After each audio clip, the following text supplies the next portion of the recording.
Champs-sur-Tarentaine va être durant ce week-end le rendez-vous des Suricates, un réseau d'observateurs du cosmos.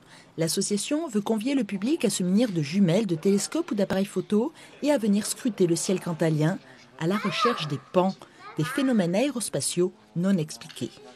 Ces curieux du ciel ne sont pas forcément des fous d'ovnis et mettent en avant le côté scientifique de leurs observations. Il faut comprendre son ciel, il faut savoir ce qui s'y passe, ce qui s'y vole, pour que nous, derrière, nous puissions faire des recherches aussi. Est-ce qu'à cette heure-ci, n'y a-t-il pas eu la station spatiale qui est passée? Un satellite de télécommunication qui aurait pu faire cette méprise? La plupart des phénomènes désignés comme étranges trouvent une explication, mais de temps en temps, aucune réponse connue ne peut être apportée.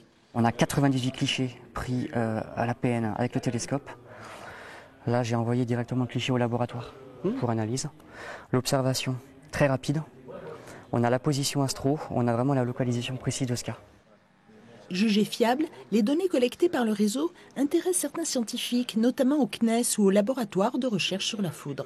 Ce sont des gens qui n'ont pas d'opinion, qui sont, ma foi, sérieux et qui rassemblent des témoignages. Nous, scientifiques, physiciens des orages, ça nous intéresse énormément parce que ça va nous permettre d'agrandir encore le nombre de témoignages, peut-être possibles, de foudre en boule qui vont nous revenir. Le plus difficile, lorsqu'on rêve de rencontres du troisième type, c'est de désamorcer les railleries et de partager sa passion.